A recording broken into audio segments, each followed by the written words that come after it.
Assalamualaikum warahmatullahi wabarakatuh.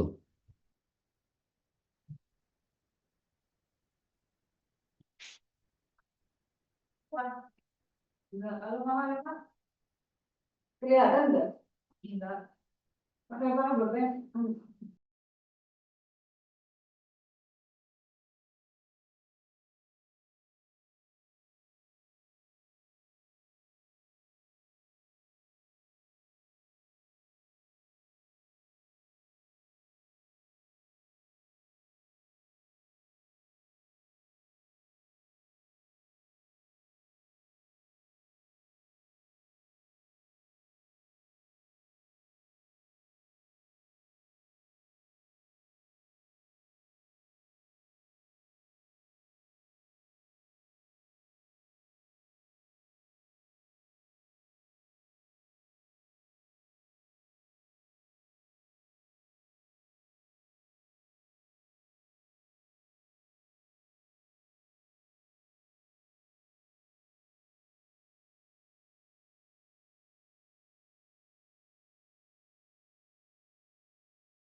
Assalamualaikum warahmatullahi wabarakatuh.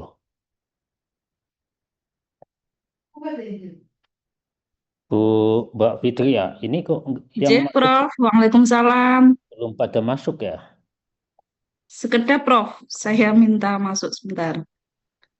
Baru ada 3 ini, Prof. Ya, ada 4 saya. Oh, J.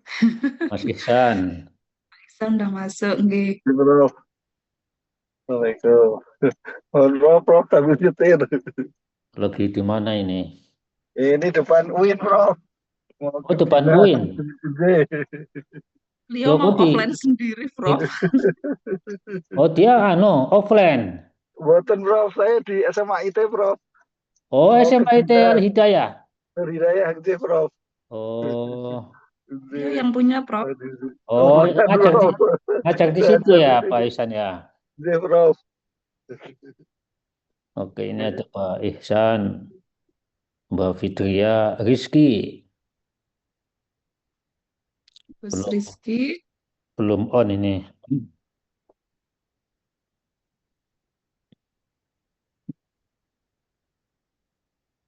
Iya ada 9 orang ya di si akad ini ya. Iya, Prof. Aktif semua ya, Pak. Itu, Prof. Ya. Aktif. Aktif semua, aja. Selama ini apa namanya, Pak Prof Imam aktif ya. Jadi, Prof, insya Allah. Ini Mas Arif. Ini saya absen dulu deh biar semangat. Oke, Prof. Iya, Prof. Siap, Prof.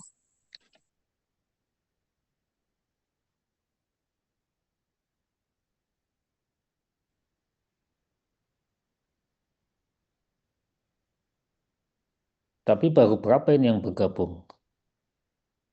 6 ya, 5 ya. Kalau 5 ya sambil nunggu deh nanti. Ya, kita buka dulu ya. Assalamualaikum warahmatullahi wabarakatuh. Waalaikumsalam warahmatullahi Waalaikumsalam warahmatullahi wabarakatuh. Kita buka kuliah ini dengan baca Bismillah. Bismillah. Bismillahirrahmanirrahim. Bismillahirrahmanirrahim. Ini pertemuan pertama saya ya bersama Prof Imam dan saya ingin eh, mendengar ya, mereview apa yang sudah dipresentasikan. Apakah semua teman-teman ini sudah presentasi atau sisanya presentasi dengan saya atau seperti apa yang Prof Imam jelaskan. Jadi beberapa sudah presentasi, Prof. Saya, kemudian Pak Isan, Pak Arif, Mas Meki, Gus Rizky sudah. Beliau kemarin menghendaki yang belum presentasi itu ke Panjenengan gitu. Tapi yang sudah juga bisa menyampaikan revisinya ke Panjenengan gitu, Prof. Oke, ini apakah pada hari ini ada yang siap untuk presentasi atau memang sepenuhnya nanti saya review untuk yang kemarin-kemarin. Ada yang bertugas di hari ini. Yang belum itu Bu Rusmini sama Mas Sabari. Tapi ini belum bergabung, Prof. Belum bergabung ya.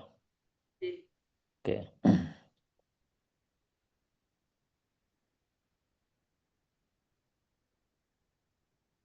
Barangkali ada arahan dulu dari Panjenengan gitu, Oke. Prof.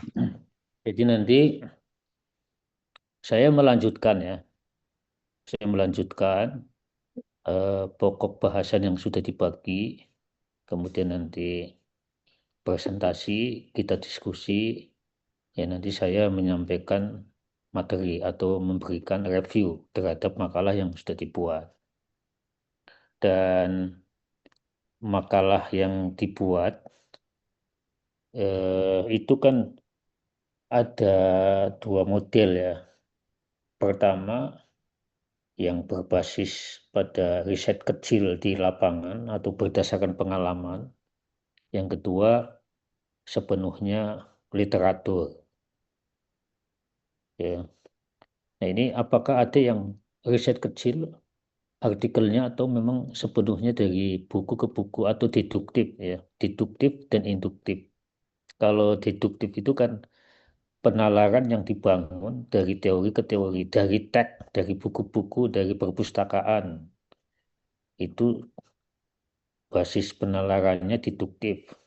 Tapi yang induktif itu datanya berasal dari pengamatan, dari wawancara, dari apa yang dialami di sekolah masing-masing. Nah, ini saya belum tahu nih petanya, apakah berapa yang basisnya induktif dan basisnya deduktif. Kalau Pak Ihsan apa Pak? Kemarin sudah Pak? Kemarin sudah Prof. Judulnya apa Apa Pak? pada coba ini apa ada teori kemudian coba diimplementasikan di sekolah Prof. Nanti saya lihat mungkin. Oh berarti anu ya deduktif ya? Iya, sebagian induktif Prof. Oh sebagian Beberapa induktif. Iya, bagian basisnya pengalaman ya? iya, sebagian saya. Kemudian Gus Rizky kemarin juga apa Mayoritas jadi mini riset, Prof, kemarin. ini riset. Iya. Mayoritas. Riset. Nggih. Ya saya belum saya yang dimasukkan nomor saya kan nomor yang satunya yang kurang Oh, update. gitu, Prof. Jadi Oh, njenje saya ganti, Prof. dimasukkan yang nomor 1136. Iya. Jarang buka saya yang itu. Eh, Karena ini adalah nomor serep ya. eh, Setelah dulu nomor yang asli itu di hack. oh, pernah kena hack juga Prof. Ya kena di hack Tokoh ya saya. dipakai untuk minta uang gitu. Aduh, Nah kalau itu kelasnya akhirnya profesor. saya bekukan 1 bulan nomor yang ini. Karena nomor ini kan yang sudah asli yang nomor Sudah terkenal itu Prof. yang Nomornya. didaftarkan di bank, di Google, di macam-macam. Insya Allah. Oke gitu ya. Jadi ada Prof. mini riset ya. Apakah memang Ya, Prof. akan diteruskan menjadi proposal atau gimana? Jurnal mungkin Prof. Tanyakan Prof. Oh hanya jurnal. Mau ngarah ke Boleh, jurnal. boleh. Nah nanti kalau jurnal bolehlah di-share ke saya biar saya memberi masukan ya. Biar bisa lolos tipsnya. Masih belum mahir untuk bisa lolos jurnal. Kalau ini apa namanya? Ini judul-judulnya kan diantaranya ini ya.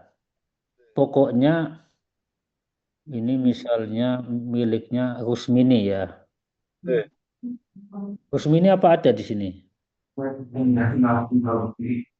Izin belum masuk, Prof, beliau. Belum ya. Ini judulnya Inovasi Kehumasan dan Marketing di SMP IT Al-Huda Wonogiri. Kunci bertahan dan berkembang di tengah persaingan. Ini bagus nih. Ini saya akan coba riset dulu ya.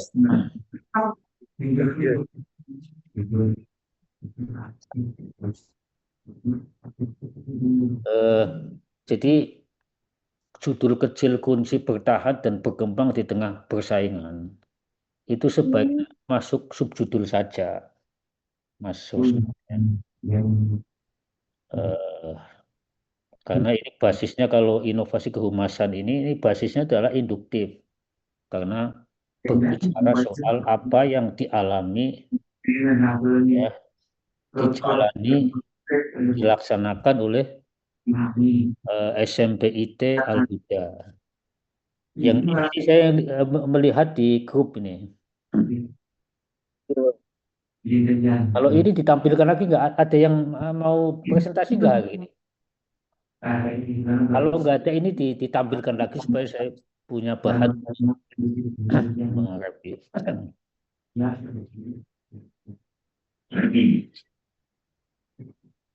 Jadi intinya kita itu kata kuncinya itu inovasi ya.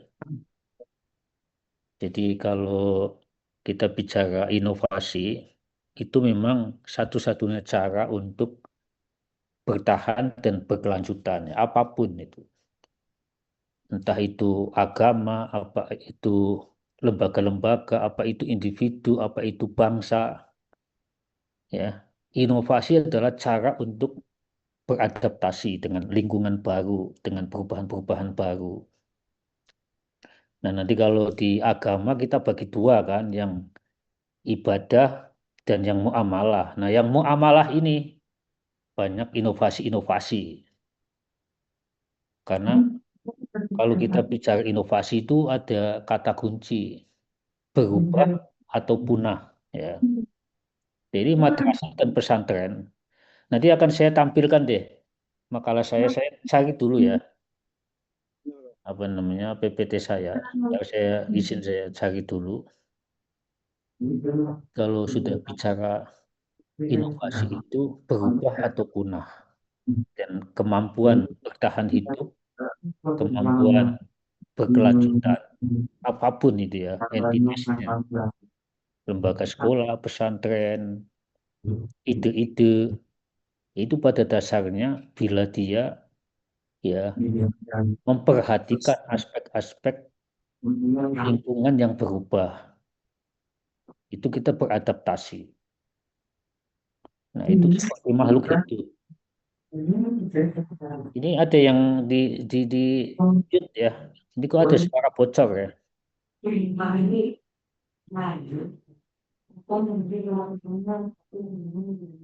Ada radio atau apa? Pak Atau Iwan, saya nggih, sekedap saya sebelum saya bicara ini saya biar kenalan dulu ya. Masa langsung masuk ke materi ya. Saya mau kenal dulu ini supaya saya bisa melihat Bapak itu latar belakangnya apa.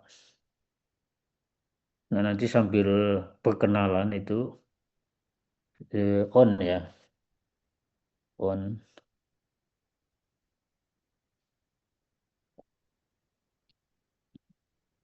Sesuai urutan di si akad ya. Rahman Hakim. Rahman Hakim yang mana?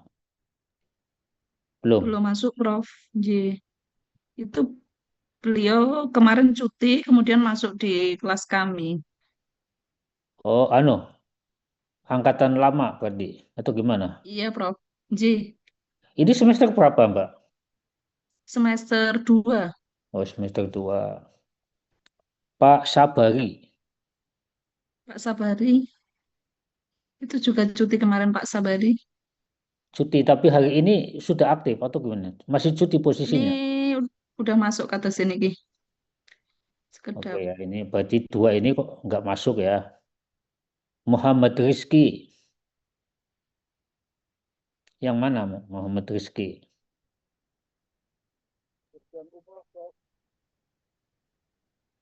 Dan umroh.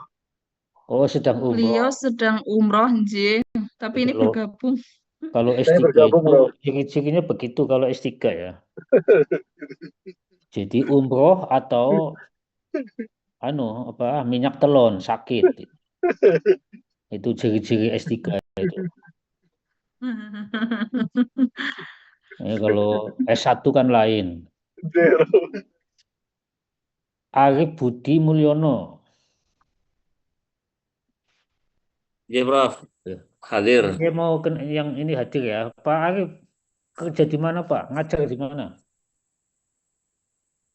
Ngajar di Prof. Pondok Al Haidar. Al Haidar itu Ponpes mana? Al Haidar. Pengasuhnya atau gimana? Pengajar, Prof. Di Kendal, Prof. Kendal. Brangsong. Hah? Nggih, di Oh, Brangsong, Kendal ya. Kendal. Oh, berarti dulu S2-nya di mana, Pak Arif? Wali Songo, Prof. Oh, Wali Songo. S1, S2 di Wali Songo, S1 PAI, S2 MPI. Oh, terus ini untuk S3-nya MPI ya. S3-nya karena yang ada MPI di Raden Said, paling Oh, dekat maksudnya kan di Wali Songo belum ada. iya. Kalijogo kelihatannya agak kejauhan. Oke, ya yang menentukan kualitas ya diri sendiri.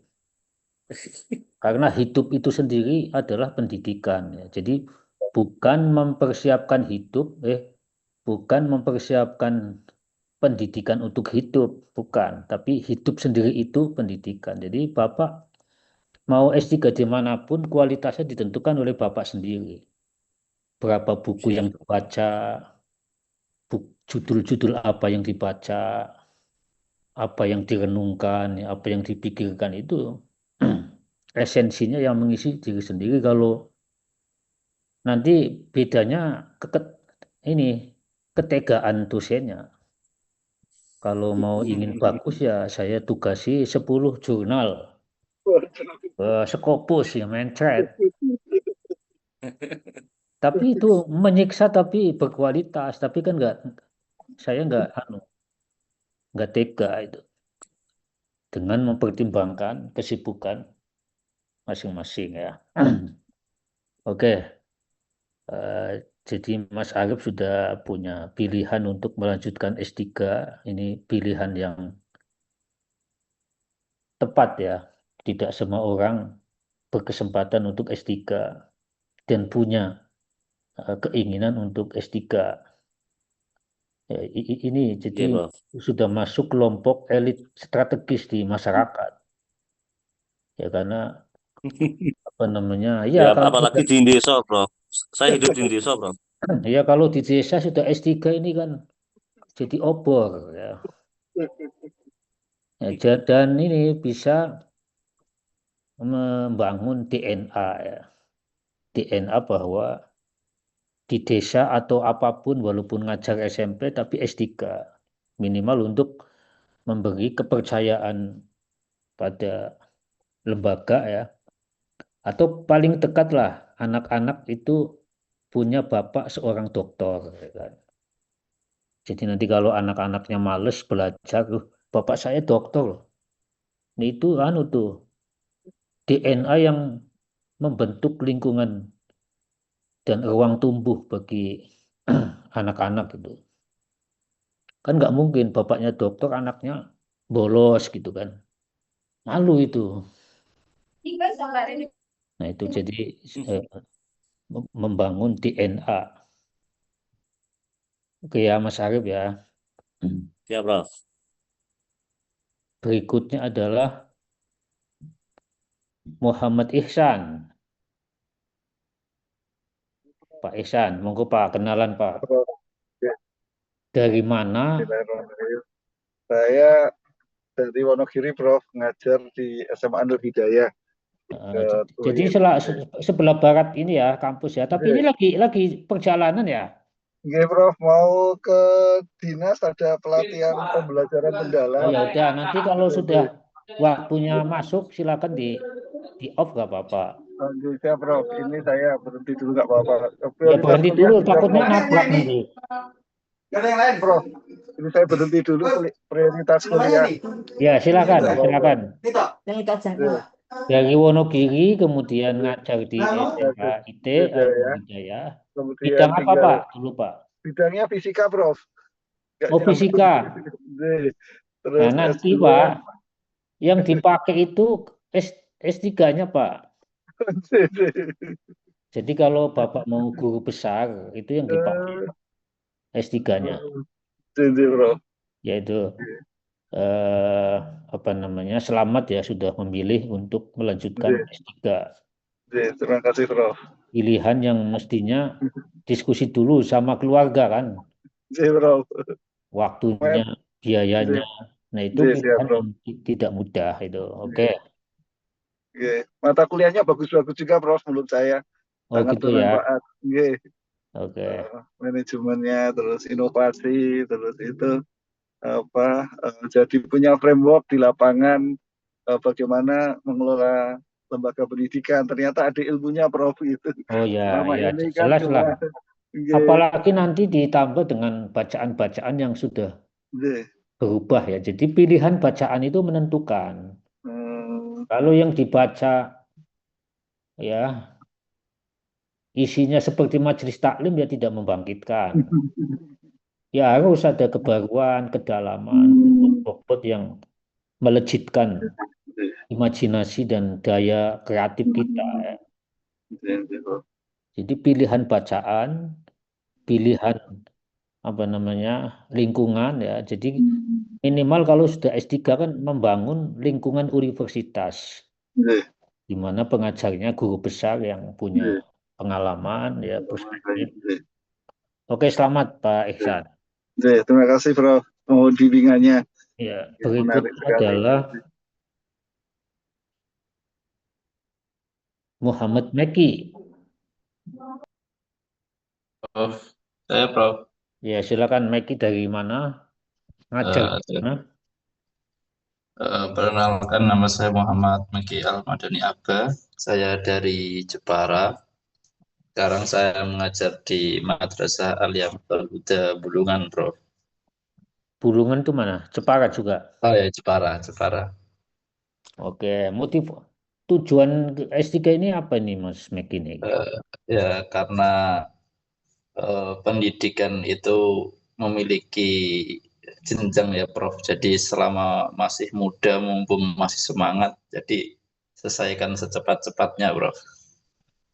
Ya, betul. Itu kalau Mas Meki masih muda, ya semuanya yang di sini kan kelihatan muda.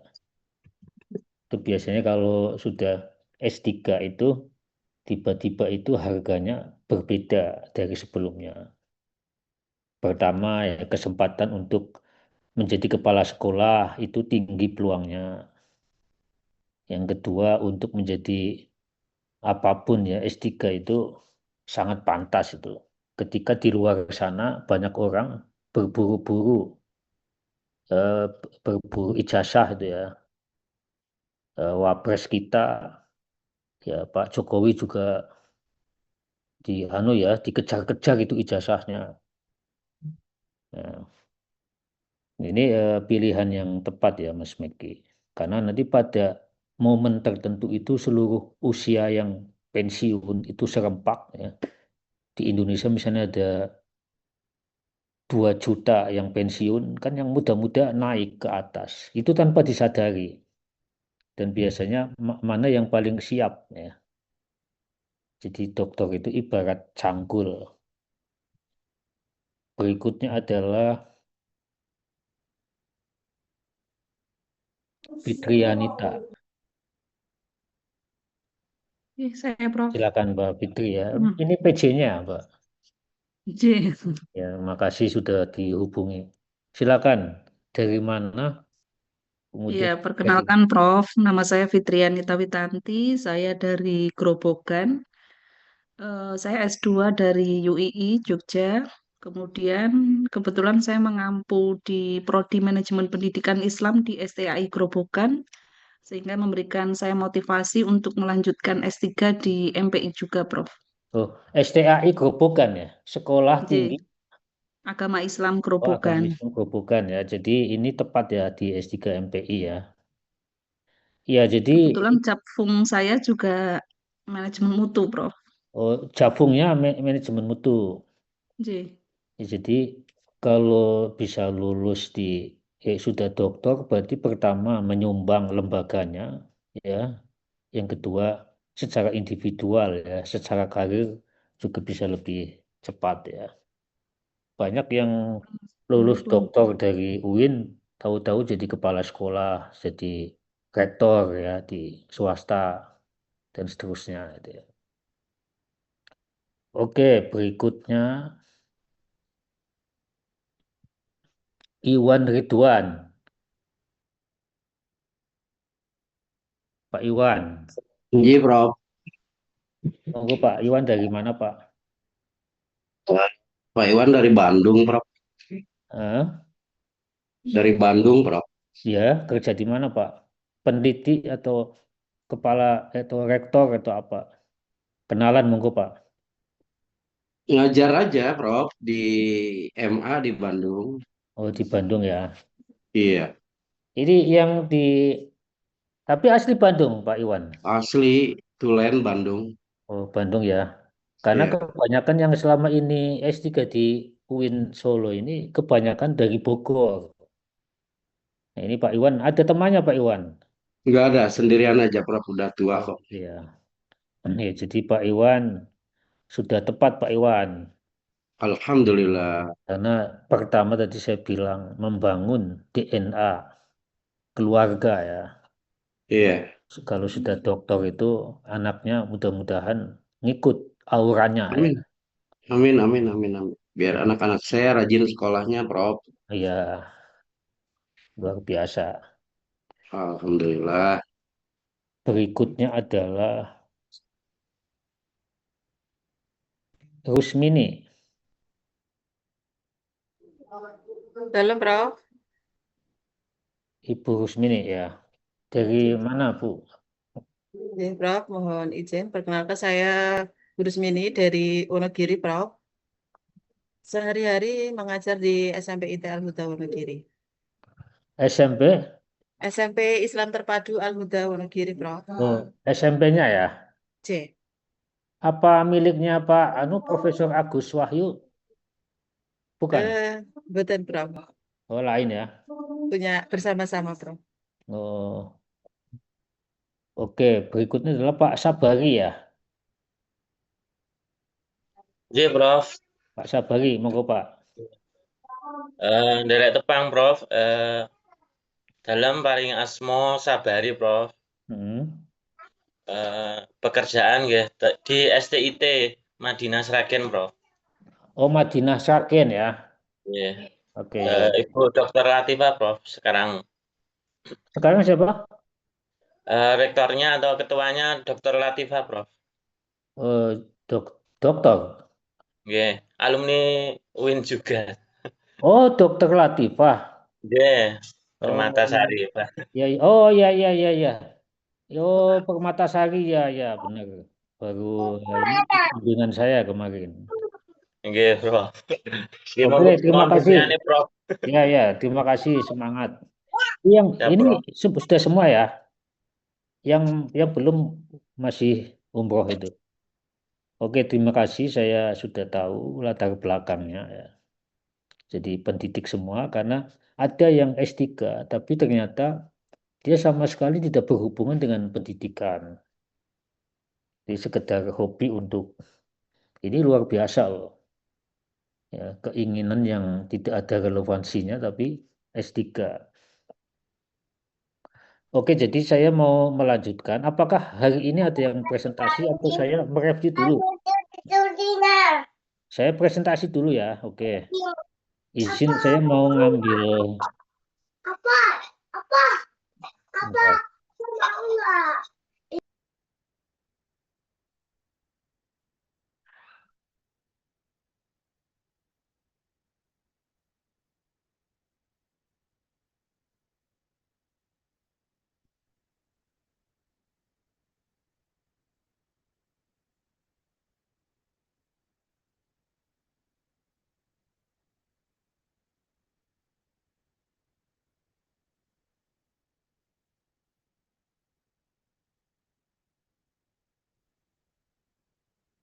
Sudah muncul? Belum? Sampun, Prof. Sudah ya? Sudah. Ini inovasi. Ini mata kuliah kita kan ini kan? G. Ya, ini saya mau. Enggak. Saya mau presentasi dulu untuk memberikan gambaran ya. Jadi ini ada 1.500 ya para pemimpin atau CEO ya. Itu ditanya, what is the most important leadership quality of the next 5 years? Ya. Kepemimpinan apa yang kualitas kepemimpinan apa yang paling penting ya selama 5 tahun ke depan. Nah, ini ada 3 jawaban yang tertinggi. Pertama adalah creativity, integrity, global thinking. Pertama adalah kreativitas, kedua integritas, dan yang ketiga adalah global thinking. Jadi 3 jawaban tertinggi dari 1.500 para CEO ya. Ini yang creativity itu 60, ini terhalang ya. Di situ terhalang enggak ya? 60%, kemudian integrity 52%, global thinking 35% ya. Jadi kalau dunia yang sudah maju, kemudian apa namanya hasil surveinya seperti ini, minimal bisa jadi pertimbangan ya. Tapi ini belum belum tidak sampai di sini.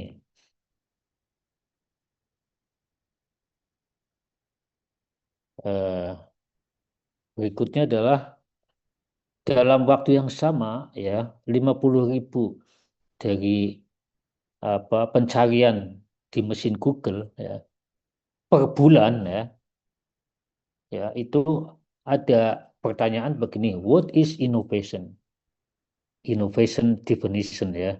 Pertanyaan apa itu inovasi? Apa itu definisi inovasi? Ya, jadi what is your definition of innovation di mesin pencari lebih dari 50.000 ya.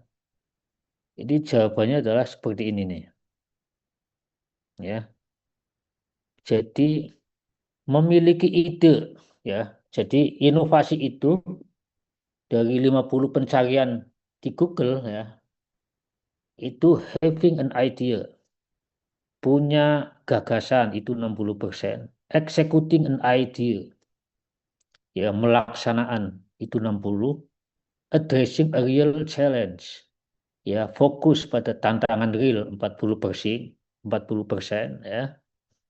Kemudian adding value to the company ya nilai tambah bagi perusahaan 40 ya, nilai tambah bagi customer 40%, perspektif atau pikiran yang berbeda itu 27%, kemudian maju ke depan 13%, ya, definisi tidak penting 13%, fokus pada pasar baru 7%. Nah, jadi berdasarkan mesin pencari Google, ya, jadi kalau kita mau ini apa menjelaskan apa itu inovasi, kalau kita sudah S3 ya harus riset ini seperti ini gitu. Oh ternyata orang yang punya ide itu 60% dapat dianggap sebagai orang yang inovatif. Orang yang melaksanakan ide juga 60% nilainya sebagai orang yang inovatif. Ya, addressing a real challenge. Ya, fokus pada tantangan nyata itu 40%. Nilai tambah 40%. Nilai tambah bagi perusahaan 40%, bagi customer 40%.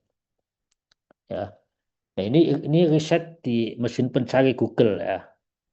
Itu yang jadi ini menunjukkan bahwa inovasi adalah sama dengan adaptasi. Ya, kalau tantangannya berubah, kemudian cara yang dipakai untuk menghadapinya itu sama dari tahun ke tahun, pasti kalah. Tantangan yang berbeda mengharuskan tanggapan yang berbeda. Ya, challenge and response, dan sejarah sudah menunjukkan. Sejarah ini menurut Arnold J. Toynbee itu kan sesungguhnya siklus antara tantangan dan tanggapan, challenge and response. Ya, pertama-tama ada tantangan, terus individu itu melakukan tanggapan. Jika dia tidak tepat meresponnya, dia punah atau kalah. Tapi bila dia tanggapannya tepat, relevan terhadap tantangan yang dihadapi, dia akan berkelanjutan. Nah, ini inovasi ya. Nah, berikutnya ini dengan menganalisis komponen-komponen umum dari mulai berbagai definisi tentang para ahli di dunia, we cannot create the ultimate definition of innovation. Kita dapat membuat atau menyusun ya definisi inovasi secara akhir ya. Jadi inovasi adalah executing an idea which addresses a specific challenge and achieve value for both the company and customer. Inovasi adalah ini menurut ini ya kesimpulan dari tadi, yakni melaksanakan ide yang ditujukan pada tantangan khusus dan mencapai nilai baik bagi perusahaan ataupun customer. Nah, ini ya yang saya maksud perusahaan itu bisa lembaga-lembaga pendidikan, pesantren, customer itu juga bisa ya diperluas maknanya dengan siswa, para masyarakat pendidikan, ya pengguna, ya pemakai, ya. Jadi pada dasarnya sekitar ini. Ini penting supaya apa? Supaya pemahaman kita yang utuh terhadap makna inovasi itu menjadi jelas berdasarkan riset-riset.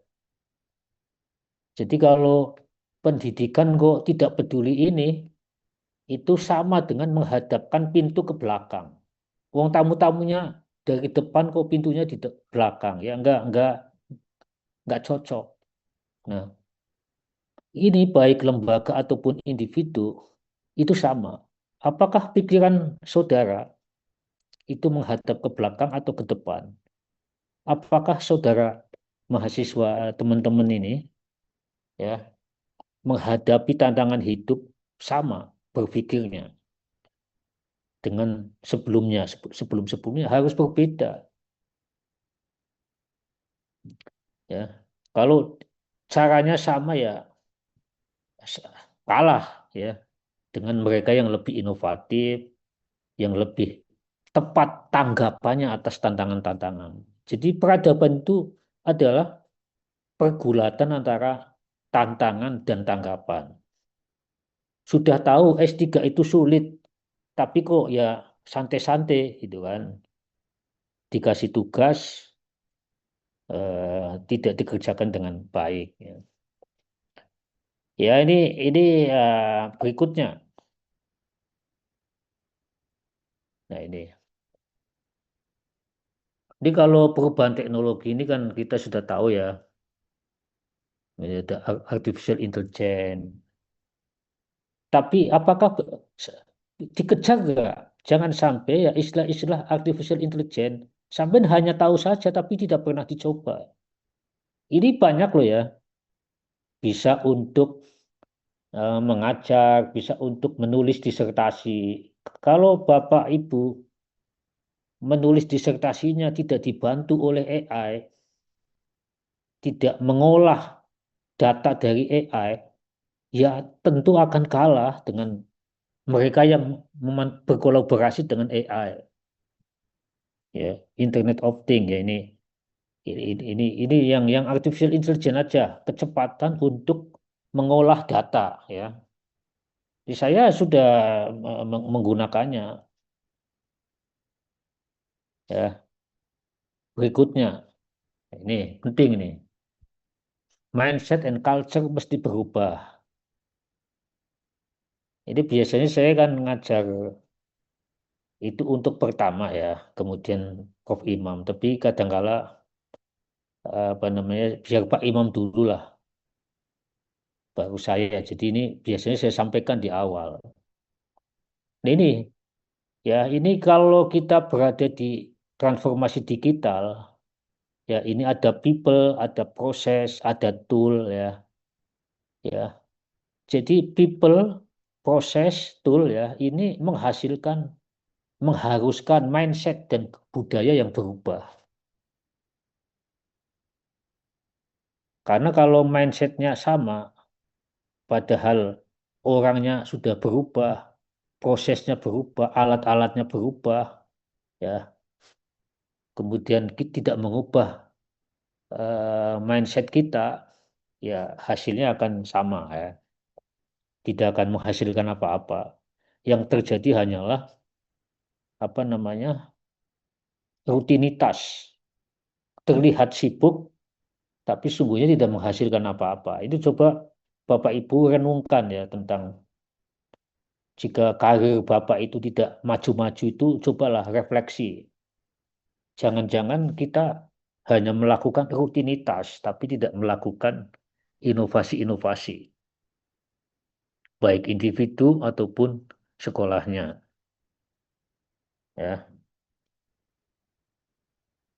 Nah ini mungkin sudah mengenal disrupsi ya. Disrupsi memotivasi perubahan. Ya, disrupsi itu artinya gangguan. Gangguan yang mengganggu kemapanan akibat perubahan-perubahan cepat. Itu disrupsi. Ada kecepatan, ada macam-macam ya. Jadi ini teknologi, kemudian dulu ada pandemi COVID ya. Kemudian menuntut perubahan yang radikal ya. Jadi disrupsi ini harus dipengaruhi oleh 3 faktor ini.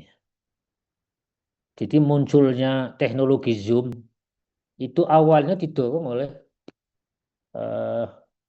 pandemi ya, di mana harus ini apa, berada di tempat yang sama, yang apa namanya, di ruang digital ya, bukan di ruang fisik.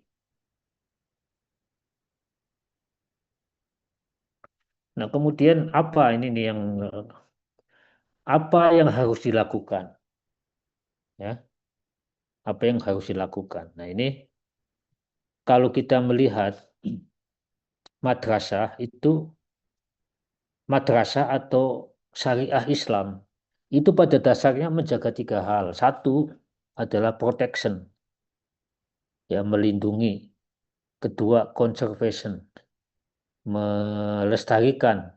Yang ketiga development, mengembangkan. Ya, jadi ada 3 unsur ini. Jadi kalau kita bicara madrasah, pesantren, ya bukan hanya membangun, tetapi juga ada kewajiban melindungi dan melestarikan ajaran, ya, supaya tidak tergerus. Namun demikian, madrasah harus melakukan atau memiliki, ya, menghasilkan lulusan yang memiliki 4 kategori, 4 hal ini. Pertama adalah critical thinking, berpikir kritis. Kedua, kemampuan komunikasi. Ketiga, collaboration, kemampuan kerjasama. Dan keempat adalah creativity. Ini universitas pendidikan dimanapun, kalau tidak menghasilkan 4 hal ini, ya nggak mungkin dia bisa bersaing. Dia akan kalah. Berpikir kritis itu membuat dia kritis terhadap situasi, mempertanyakan keuntungan dan kerugian, kebaikan dan keburukan. Itu critical thinking. Ya, di dalamnya mengandung nilai-nilai agama, nilai-nilai akhlak ya. Ini 4 ini. Communication ya, komunikasi yang bagus menentukan keberhasilan. Kalau komunikasinya aja toksik ya, jawab W aja ketus ya, diksi-diksinya ketus ya, dia akan dijauhi oleh teman-temannya. Ditanya baik-baik, jawabnya ketus, dia tidak akan bertanya lagi tuh. Collaboration ya, kemampuan kerjasama, karena bidang persaingan kita sungguhnya luas sekali ya. Jadi tidak ada orang yang sukses itu sendirian. Jadi kalau kita mau berlari cepat, larilah sendirian. Tapi kalau kita mau berlari jauh, itu harus bersama-sama. Nah ini collaboration, ya. Kemampuan ini harus dihasilkan nih kalau oleh para santri. Ya terlepas dari kritik Trans 7 ya, yang digeruduk oleh, ya kalau misalkan pesantren madrasah tidak mau dikritik ya, tidak mau diberi masukan ya siap-siap punah ya, siapapun itu ya.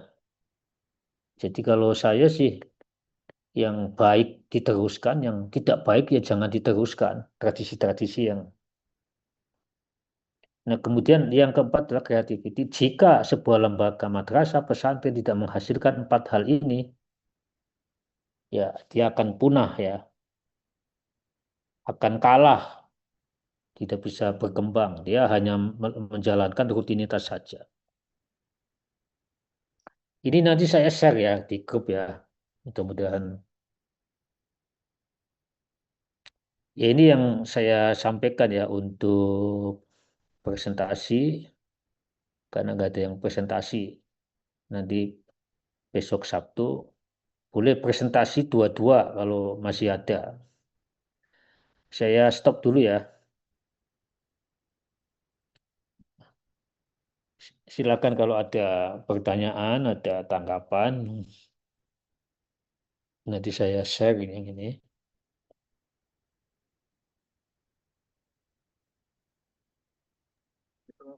Mohon izin bertanya, Bro.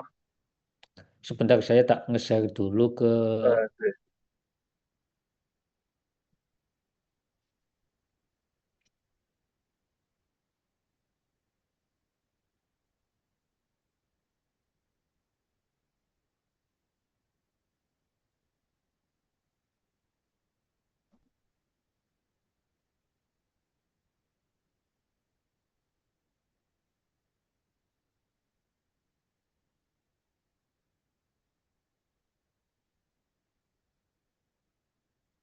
Oke, silakan Pak.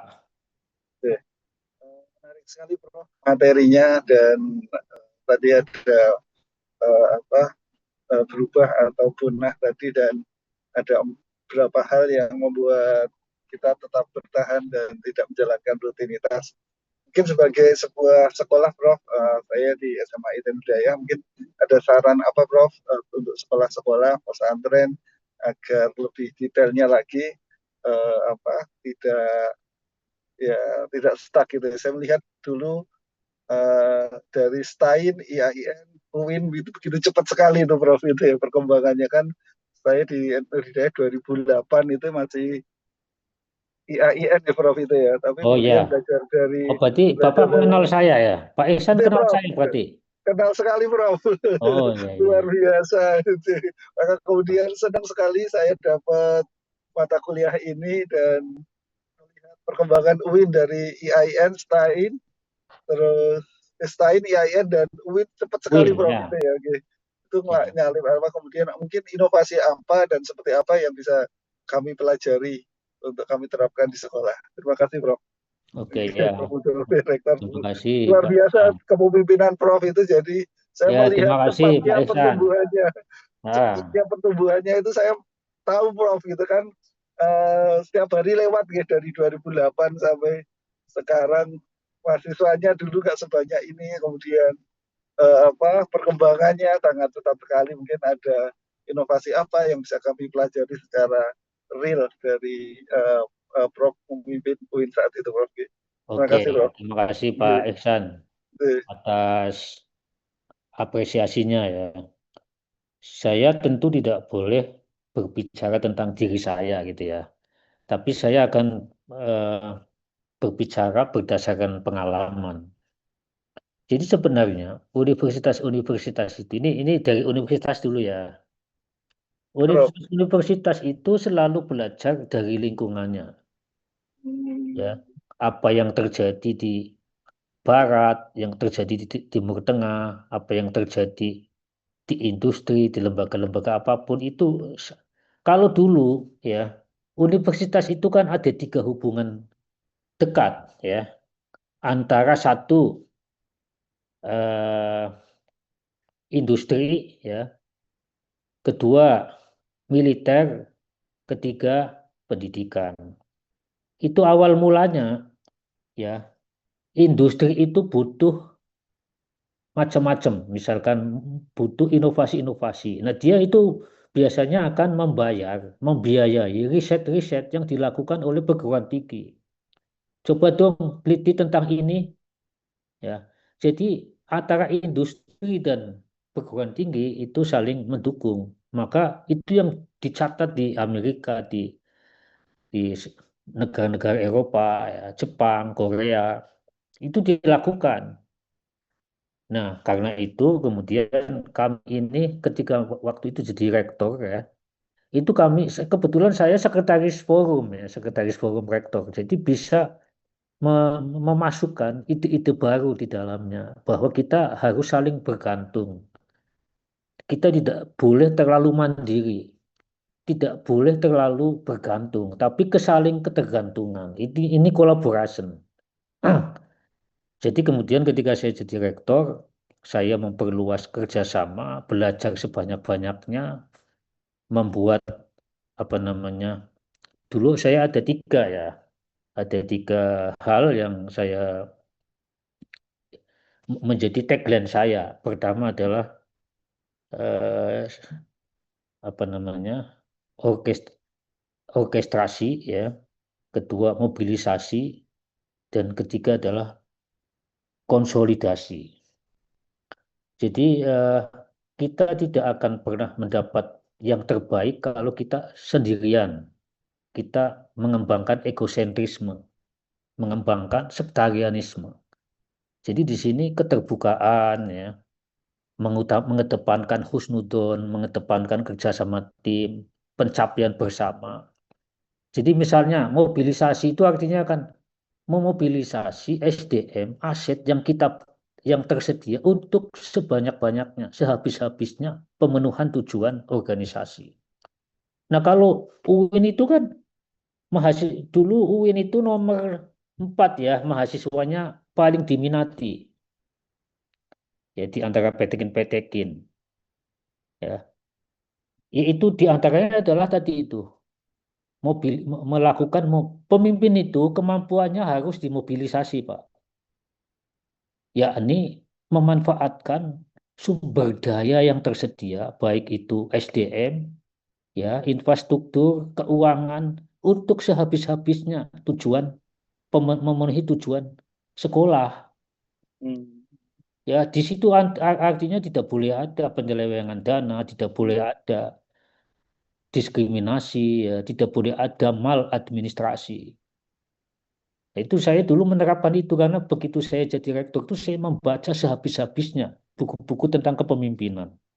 Saya belajar kearifan dari lingkungan sekitar. Saya belajar dari pengalaman-pengalaman rektor yang lebih tua dari saya, lebih senior. Apalagi pada 2015 saya masih muda, rektor termuda kali ya. Ya, tapi saya terus belajar, ya, baik dari buku-buku sehabis-habisnya. Nah, saya sering menulis di grup, ya, ya alhamdulillah dari apa namanya itulah yang dihasilkan. Dan selamat ya, saya di demo karena saya menegakkan pinjol ya dulu ya. Jadi ada apa namanya mahasiswa baru disalahgunakan untuk pinjol itu. Saya tidak terima, saya tegakkan ya itu bukan kebijakan kampus, ini adalah oknum ya, sampai akhirnya menjadi peristiwa nasional dan saya mencopot ketua timanya dan seterusnya demi nama baik kampus ya. Tapi nggak apa-apa lah. Dan akhirnya saya selesai karena sudah 3 kali dilantik ya. Masya Allah. 3 kali dilantik. Itu Pak Ihsan. Jadi pertama-tama ya integritas dulu Pak Ihsan. Niat baik menjadi pemimpin itu yang paling dirasakan oleh apa namanya di sekitarnya. Jadi Pak Ihsan boleh tanya kepada Prof. Imam Ma'ruf ya, ada wakil rektor 1 saya dan Prof. seterusnya. Munadi juga Prof. Ya, Prof. Munadi wakil rektor 2 itu di periode pertama. Prof. Munadi itu bagus, Prof. Imam bagus. Dan tidak sekalian ya, tidak melampaui madhab-madhab, melampaui organisasi. Itu Pak Ihsan, saya kira kalau Al Hidayah ini kan saya lihat jaringannya kuat. Itu bagus Pak Ihsan. Jaringan dari berbagai provinsi itu dirawat ya.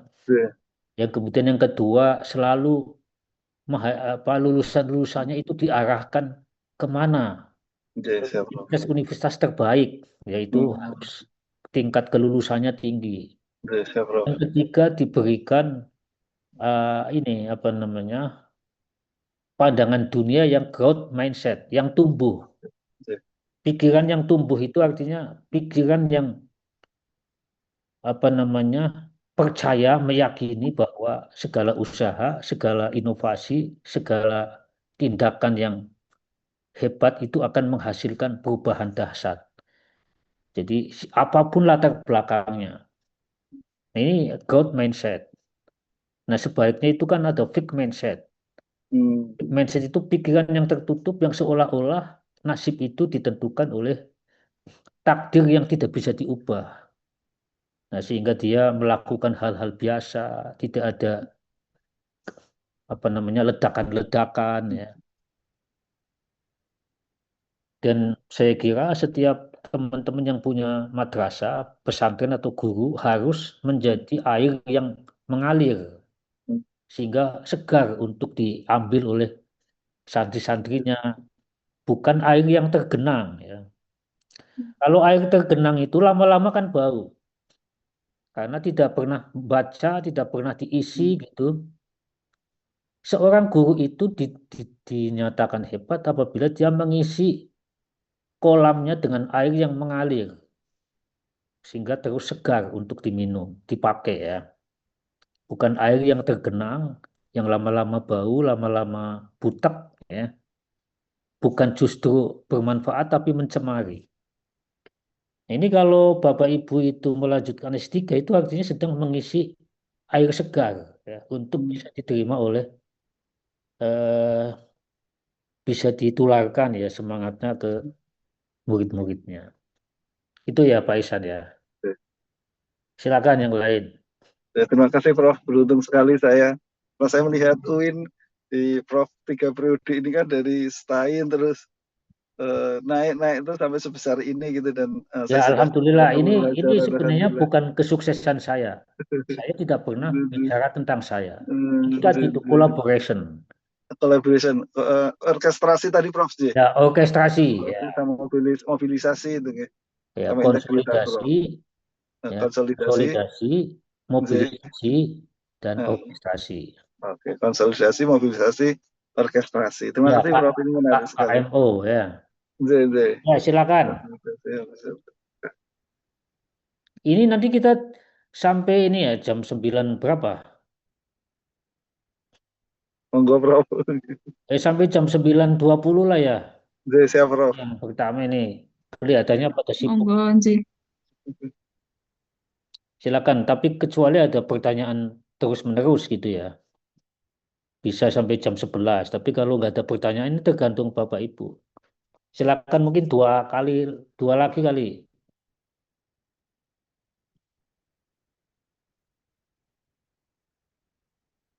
Saya ingin bertanya, biasanya kalau tidak ada bertanya, saya balik bertanya. Mas Sabari ini, Mas Sabari, apa yang Ya, Prof. kalian tangkap ya dari apa namanya penjelasan mengenai inovasi dalam pengertian luas ya? Atau kalau Anda mau membuat spesifik, apa arti inovasi bagi madrasah ini? Menurut Mas Sabari itu apa? Kita nanti sampai di jam 9.30. Izin saya minum dulu sebentar.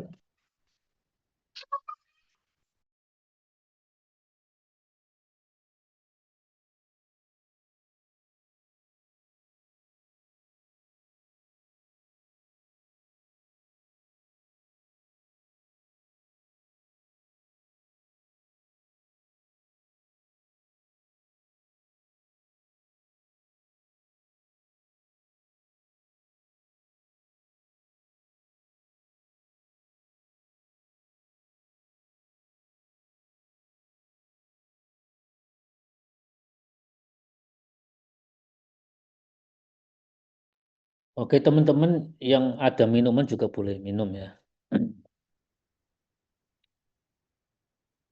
Silakan Mas Sabari.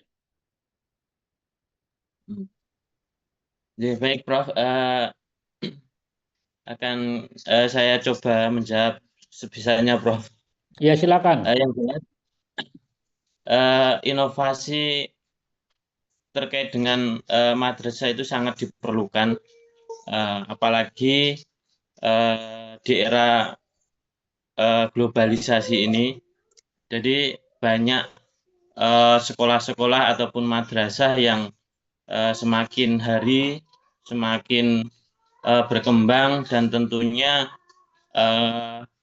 harus mampu bersaing dalam rangka menuju ataupun menghasilkan peserta didik yang memiliki keilmuan yang tentunya menjadi tujuan pendidikan, salah satunya menjadi insan kamil, artinya manusia yang paripurna, manusia yang sempurna, yang tentunya dilandasi dengan akhlak yang baik. Nah, dengan demikian banyak sekolah-sekolah IT ini melakukan terobosan-terobosan baru, inovasi baru yang tentunya untuk mampu bersaing, terutama dalam hal mempertahankan peserta didiknya agar tetap mendapatkan peserta didik yang banyak. Sekarang itu berlomba-lomba sekolah-sekolah itu bagaimana mendapatkan peserta didik yang banyak. Artinya ketika memang ini bukan rahasia umum bahwasanya ukuran dari sebuah madrasah ataupun sekolah itu terletak dari bagaimana jumlah seberapa peserta gitu.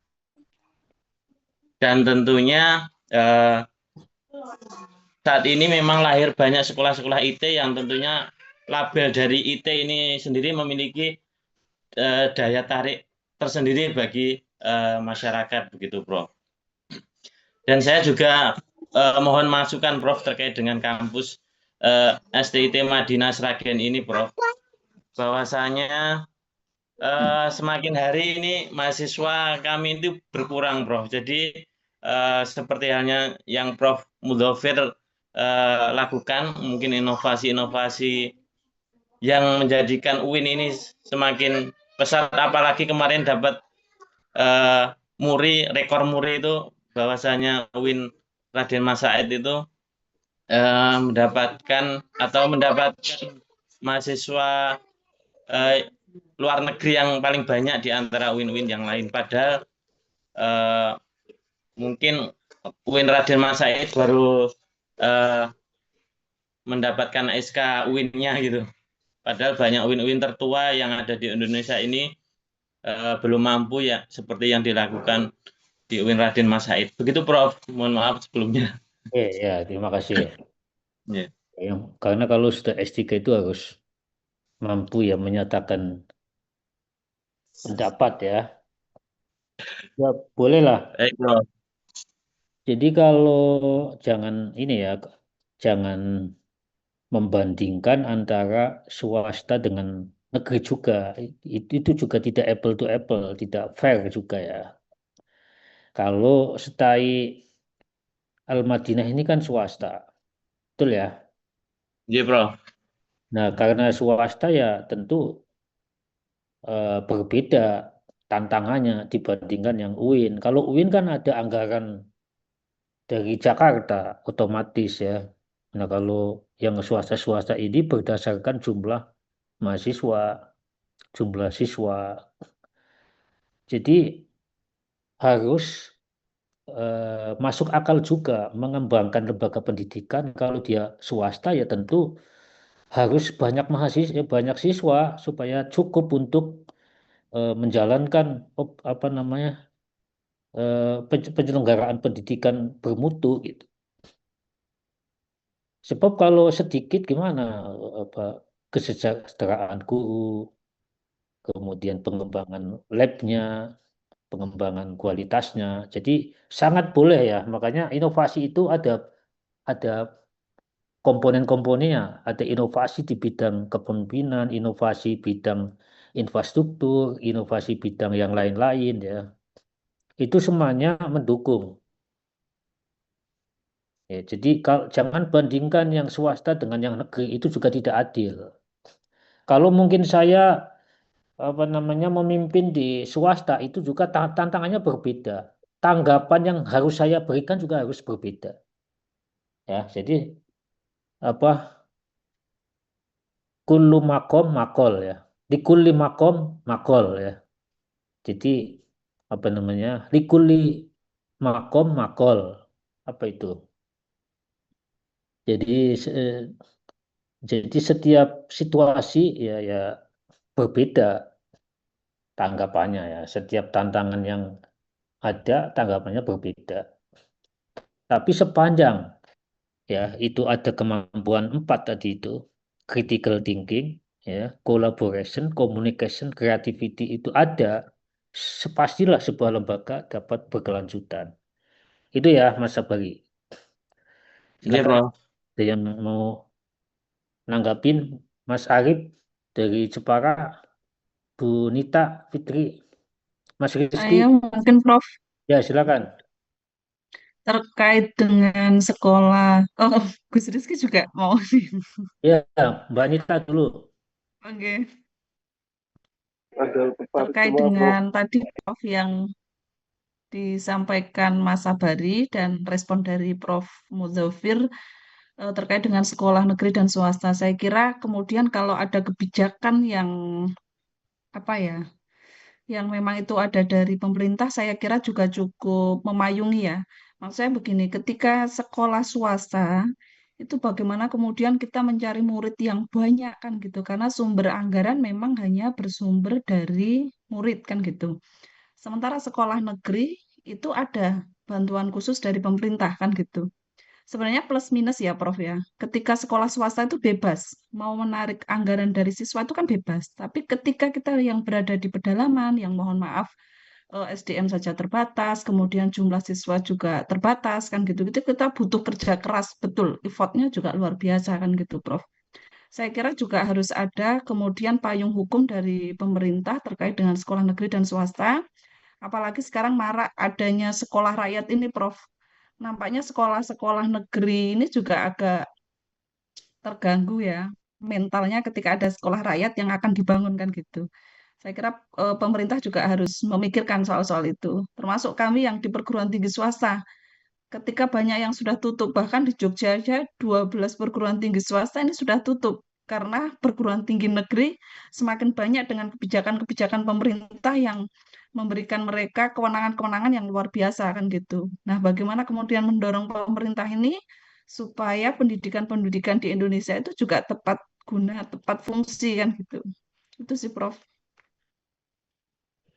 Ya, ini kalau sudah bicara swasta ini saya tidak punya kemampuan ya, tidak punya pengalaman itu. Makanya saya hormat sekali pada teman-teman yang mengelola lembaga-lembaga swasta tapi eksis. Itu luar biasa loh. Ya tinggal dikembangkan ininya ya, apa ya, inovasi-inovasi sehingga menarik kepercayaan masyarakat. Jadi kepercayaan atau trust itu penting. Nah, dan bagaimana kepercayaan ini dipelihara, diperkuat, ya. Sebab kalau sudah percaya, apapun itu diberikan. Maka trust itu menjadi salah satu modal sosial ya, modal sosial. Jadi modal sosial kan ada 3, trust, ya, kemudian yang kedua adalah network, dan ketiga adalah norm of reciprocity, norma-norma kesalingan ya. Itu menurut Robert Putnam melakukan penelitian bahwa ini modal sosial, trust ya, reciprocity itu penting, dan ini juga harus dimiliki oleh swasta ya. Bagaimana kepercayaan itu tumbuh. Nah, saya tidak punya pengalaman bagaimana yang swasta, ikutin saja hukum-hukum alamiah itu. Karena swasta itu dibiayai oleh Mandiri ya mahasiswanya dibanyakin, siswanya dibanyakin.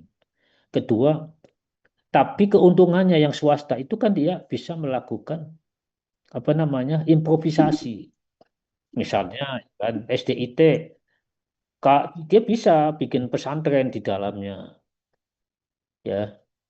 Karena kalau kan tidak didasarkan ini apa namanya, yang penting apa ya,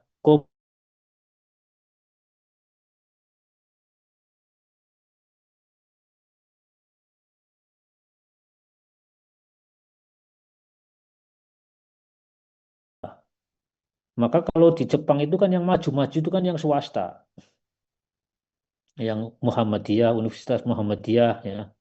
Itu maju-maju itu karena bisa menarik dana ya. Ya kayak saya kan belajar juga sama Pak Bambang Setiaji ya. Sampai sekarang itu. Jadi saya belajar, wah, hebat sekali. Pak Bambang cerita ya, teman-teman saya di UMS cerita bisa menarik uang pangkal ya sekian puluh juta sehingga kalau di total itu bisa membangun gedung-gedung baru. Nah, kalau di kampus itu kan harus berprestasi dulu. Akreditasinya harus A dulu sehingga ketika mengajukan dana ya jadi trustnya dibangun melalui prestasi terlebih dahulu. Ya walaupun swasta juga sama sebenarnya. Tapi kalau kalau ini swasta bisa membangun gedung itu bertahap, tidak 1 tahun selesai. Kalau dana negara itu 1 tahun harus selesai. Kalau tidak selesai temuan ya bisa ganti rugi. Ya, jadi ada flexibility di swasta akibat kebijakan yang mendukung. Misalnya kan kelas jauh kan nggak boleh. Ini UIN ini nggak boleh membuka S1 di Wonogiri, nggak boleh. Biarlah S1 dikelola oleh yang swasta di Wonogiri, yang di Sragen. Itu kebijakan pemerintah. Dan saya dulu ketika jadi wakil rektor itu pernah ditegur gara-gara ada kelas jauh di Karanganyar, di Sragen itu. Nah, akhirnya harus ditutup. Kalau tidak ditutup, apa namanya, IAIN bisa kena sanksi. Kenapa? Karena itu mematikan yang swasta.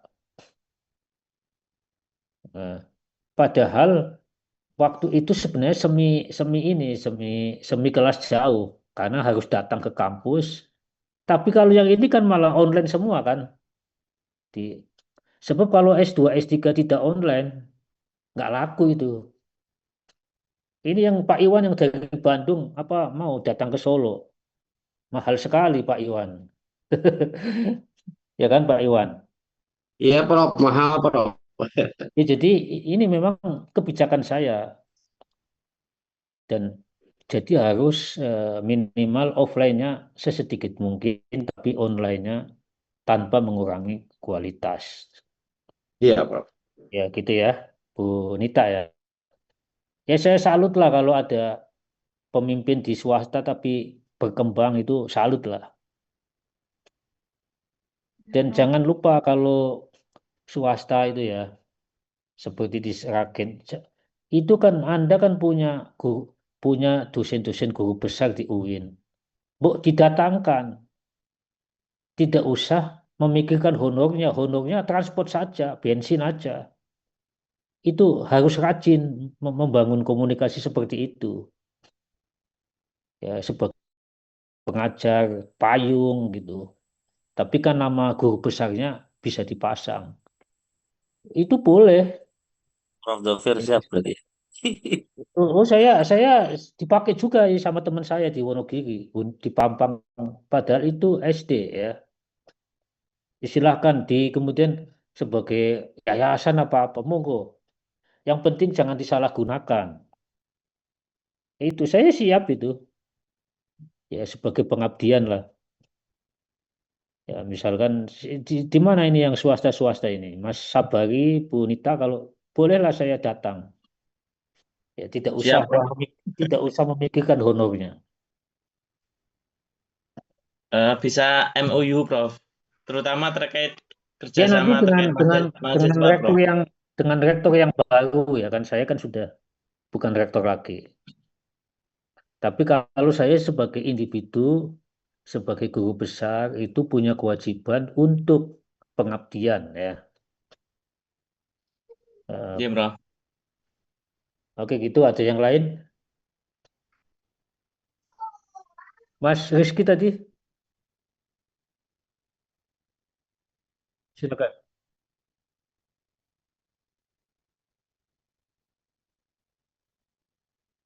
Oh belum ya, bolehlah komentar, tapi kan sudah on kan. Oke, silakan Pak Arif. Saya, Prof, Ya silakan Mas Kiai. ini pecinya saja, Prof, yang Kiai ini. Ya kalau di pesantren kan kita panggil Kiai gitu kan. Biasa dipanggil Kang, kok, Prof. Oh, ya silakan. Eh, Prof, saya kepengen ini apa namanya bertanya ini tentang apa yang tadi disampaikan, termasuk 4C tadi, Prof. Ya. Ada critical thinking, communication, kolaborasi, dan kreativitas itu. Kan apa ya, refleksi ini loh, Prof, kasus Trans TV dengan Lirboyo ini. Hmm. Bagaimana pesantren itu ya, atau madrasah lah, yang kan orientasinya kan tetap tafakuh fiddin dan akhlak nggih. Hmm. Itu bagaimana cara mengimplementasikan 4C ini, terutama dalam menghadapi dinamika yang sekarang ini. Seperti kasus, ya sekarang kan Nyun Sewu pesantren itu seakan-akan diobok-obok dari kemarin-kemarin tuh ada istilah framing-framing jelek nih. Ada kasus, ada oknum-oknum Nyun Sewu, ada oknum kiai yang nganu menggauli santrinya, santri santri putrinya, terus kemudian tuh sampai kemarin ada pesantren yang roboh dan lain sebagainya. Seakan-akan eh, ada apa ya, ada misi-misi tertentu ini, bagaimana kami khususnya sebagai mahasiswa doktoral ini menyikapi hal ini dengan mungkin dengan teori jaringan 4C ini. Itu Oke. saja mungkin, Prof. Oke, terima kasih Mas Arif. Ya, saya harus ini ya sebagai guru besar ya, bukan harus berjarak untuk melakukan otokritik. Jadi begini, jika Trans 7 itu tidak berimbang ya menyajikan beritanya, kita tuntut ya kode etik jurnalistiknya ya. Ada mekanisme jalur hukum yang bisa ditempuh. Tapi kalau digeruduk, diboikot, itu nanti takutnya ya kan apa yang dikritik oleh Kasus itu kan pada dasarnya untuk apa namanya ada bagian-bagian tertentu yang bisa diterima. Yang tidak kita terima adalah framingnya gitu kan. Nah itu kita minta kan setuju juga menyajikan hal-hal yang positif dari pesantren. Sumbangan pesantren terhadap kemerdekaan, terhadap pembinaan akhlak. Ini mestinya itu cover both side-nya. Jangan framing jeleknya aja, nanti malah saya juga sebagai ini ya menyesalkan gitu. Tapi saya juga tidak setuju kalau digeruduk nanti ini kekuatan sekarang ini kalau wartawan itu dianiaya aja itu bahaya sekali loh. Mereka punya perangkat media yang sangat luas loh. Ya, jadi critical thinking itu ya tentu pesantren-pesantren dan janganlah menonjolkan hal-hal yang tidak membuat dia nanti memiliki kemampuan untuk menghadapi persaingan ya. Ya, kalau kalau kalau saya ini harus bicara jujur ya. Jadi apapun lembaganya, kalau dia tidak melakukan adaptasi-adaptasi yang perlu, ya bahayanya ya tadi itu akan hilang kepercayaan, trust tadi itu. Padahal trust, network, norm of reciprocity itu adalah modal sosial yang penting. Nah sekarang kan pesan pendidikan nasional, betul nggak Pak Arif? Pesantren-pesantren yang Iya, Bro. pesantren yang hanya melulu mengajarkan agama tidak banyak diminati karena takut anaknya tidak bisa menghadapi pekerjaan setelah lulus. Dan pesantren sudah melakukan adaptasi. Apa itu? Menyelenggarakan pendidikan nasional, mengajarkan kurikulum nasional. Nah, sehingga orang masih percaya pesantren. Coba dicoba, seandainya ada misalkan pesantren-pesantren modern yang mengajarkan khusus untuk fisika, matematika, untuk supaya dia bersaing di pertambangan, bersaing di teknologi tinggi ya. Tapi kita juga harus akui ada pesantren-pesantren yang belum sampai ke taraf ini. Dan ini tugas teman-teman elit-elit kiai ya, yang modern yang harus membina pesantren yang masih bertaraf seperti itu. Ya, jadi saya harus cover both side, harus adil memberikan penilaian. Dan setuju harus klarifikasi, ya harus memberitakan seimbang. Demikian pula para santri pesantren-pesantren harus memperbaiki apa yang dinilai oleh masyarakat itu keliru. Karena pada dasarnya begini, kemajuan bangsa, kemajuan masyarakat itu tidak ditentukan cara dia ya mempertahankan apa yang dianggap benar. Tapi kemajuan masyarakat itu ditentukan adalah bagaimana dia berbuat kesalahan tapi terus-menerus memperbaiki.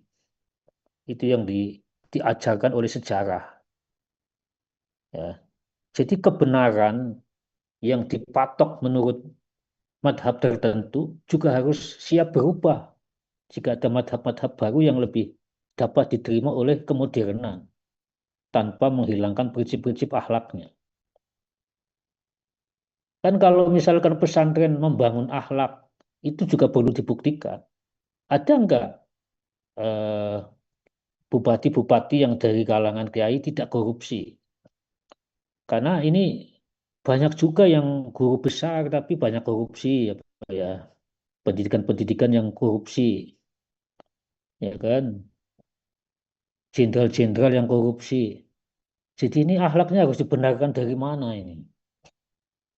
Kementerian Agama dalam soal haji itu juga terdengar keras ya. Nah ini yang nah, sehingga tantangan kita berat. Makanya ada mata kuliah, madrasah dan pesantren inovasinya. Tapi menurut saya sekarang kita sembari mekanisme hukumnya terhadap trans 7 ditegakkan, kita itulah mengembangkan 4 tadi, Mas. Kecakapan 4C. Critical thinking, collaboration, communication, creativity ada di madrasah dan pesantren supaya bisa bersaing dengan peradaban lain. Saya kira itu ya. Saya kira sampai di sini ya. Prof. Iya, Prof. Ya kita Iya.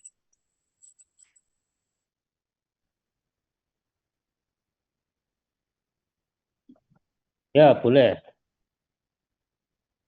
Ya makanya gini. Jadi Trans 7 harus cover both side lah yang jelek-jelek karena di gereja kan juga banyak sekarang diungkap bagaimana gereja-gereja itu dimanapun itu ada tengkorak-tengkorak ya kan, terutama yang gereja Katolik ya kan, karena perselingkuhan uskup dengan para itu biarawatinya itu kan banyak bukunya itu. Jadi kalau kita mau nutup-nutupi pun akan ditulis juga ya. Jadi menurut saya ya pertama apa namanya Trans TV harus klarifikasi lah apa motifnya. Kemudian memberikan berita yang berimbang lah, ya gitu ya. Saya berdiri adil karena kalau sebuah karya jurnalistik itu dihabisi, bahaya Pak. Jangan Iya, jangan Prof. ini Pak. Karena Trans TV juga punya karyawan-karyawan Muslim yang butuh keluarga gitu ya. Dan kenapa hal-hal ini juga tidak terjadi di sekolah Kristen gitu kan? Di sekolah yang ini, jangan-jangan yang Kristen-Kristen itu sudah modern, menekankan adab kemanusiaan universal yang diterima oleh bangsa-bangsa beradab. Itu kan yang digambarkan oleh Trans 7 kan diantaranya santri yang seperti zaman penjajahan Belanda gitu ya. Ngasih makanan sambil ditabur-tabur ya. Ya, anulah, jika itu menurut adab kemanusiaan modern keliru ya janganlah diteruskan gitu. Ya gitu ya Mas Arief, jawabannya makin panjang karena di grup kami juga masih ada yang pro dan kontra. Saya Iya, juga Prof. banyak Rame nih, Prof. juga banyak dikritik ini saya tidak mondok apa gitu ya. Saya mondok, saya pesantren. Tapi kalau sudah jadi guru besar harus berpikir adil. Prof kok kelihatannya ngapak nih. Ya, yang betul ngapak orang kepana. Oh, kok tahu? Logatnya, Prof. Oh, logatnya. Logatnya dari mana saya memang? Apa ya? Ya, ngapak-ngapak itu mungkin apa? Brebes, Tegal. Atau Iya atau betul. mana? Saya memang asli Tegal, jadi Oh, gitu. kalau bicara banyak sekali pasti akan kelihatan bahwa saya bukan orang Solo ya. Oke, terima kasih. Tetap semangat, sehat. Pak Iwan, tetap Iya. semangat Pak Iwan. Siap, Prof. Boleh saya ngasih saran, Prof? Silakan Pak Prof. Pernyataan, Prof, Ya. biar dapat nilai, Prof.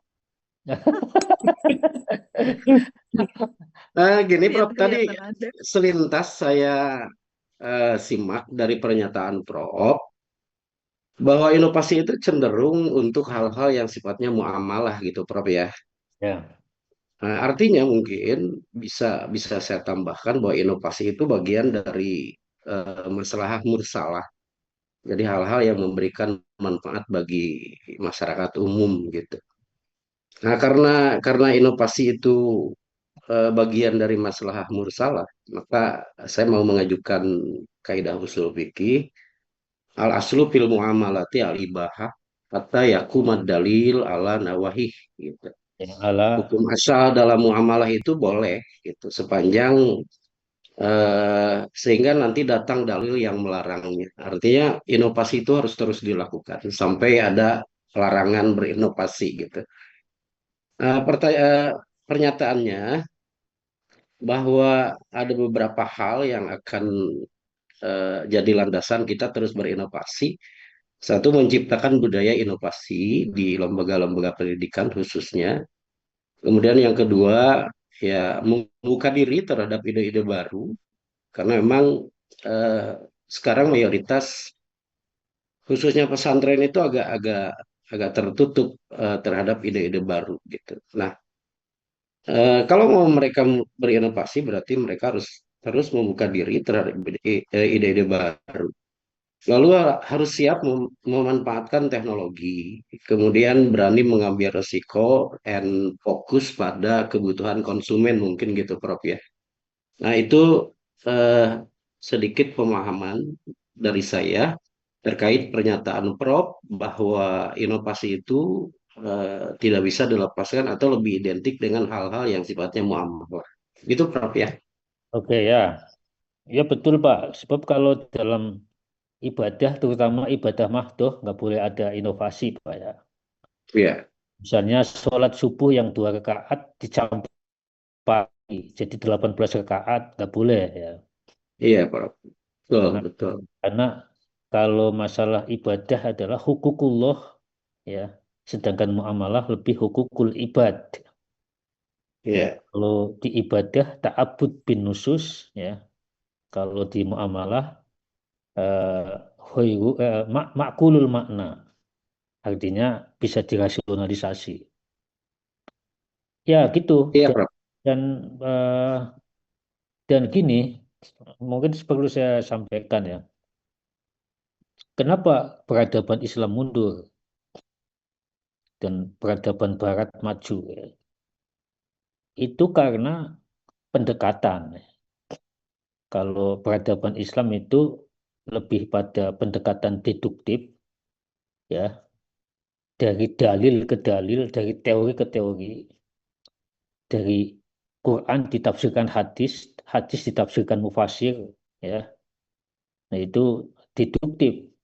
Tapi kalau yang Barat itu induktif, dia riset-riset lapangan, terlepas dari teks-teks. Jadi kalau misalkan merakit HP, membuat bom nuklir, membuat kilang minyak, ya, dan seterusnya. Nah, Islam itu harus dua-duanya, ya. Jadi deduktif dan induktif. Jadi kita harus memberikan kemampuan induktif kepada santri-santri kita supaya melakukan riset. Jangan hanya cukup dari hadis. Misalkan hadis berbicara tentang ini, kemudian dia tidak melakukan riset di lapangan, ya kan? Kemudian Al-Quran bicara ini, dia tidak konfirmasi di lapangan. Nanti ya akibatnya itu, kemampuan deduktif itu tidak kritis. Ya, tapi kalau kemampuan induktif, berpikir induktif itu dia kritis. Karena ternyata yang ditulis tidak sesuai dengan yang kenyataan. Ya, coba misalkan ada hadis yang begini, mengucapkan begini, Al-a'immah min Quraisy. Kepemimpinan itu harus berasal dari orang Quraisy. Apakah hadis ini relevan saat ini? Ya, tentu tidak, karena itu mungkin konteksnya tertentu, asbabul wurudnya ya tertentu itu. Nah inilah yang kemudian kemampuan penalaran induktif kita harus di. Jadi supaya Bapak Ibu tahu apa beda deduktif dan induktif ya. Itu begini, polisi itu biasanya membuat laporan terdiri dari dua pendekatan, pendekatan deduktif dan pendekatan induktif. Jika polisi itu membuat laporannya langsung dari TKP, tempat kejadian perkara, mengamati, ya, melihat, meneliti, maka polisi itu sedang membuat laporan dengan pendekatan induktif. Tapi kalau polisi itu membuat laporannya dari laporan koran, dari berita-berita, ya, maka polisi itu sedang melakukan laporan secara deduktif. Nah, menurut Bapak, mana yang lebih kuat nih, induktif atau deduktif nih?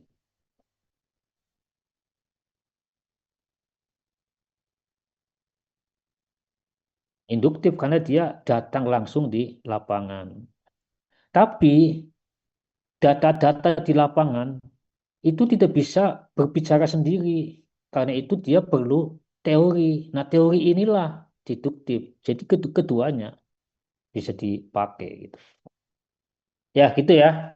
Saya kira itu ya Pak Iwan. Dari saya kita tutup dengan bacaan hamdalah bersama-sama. Alhamdulillahirrahmanirrahim. Assalamualaikum warahmatullahi wabarakatuh. Mohon izin. Waalaikumsalam warahmatullahi wabarakatuh. Warahmatullahi wabarakatuh. Terus Prof. Mohon pamit. Yang Ini belum Prof presentasi Imam siapa ya?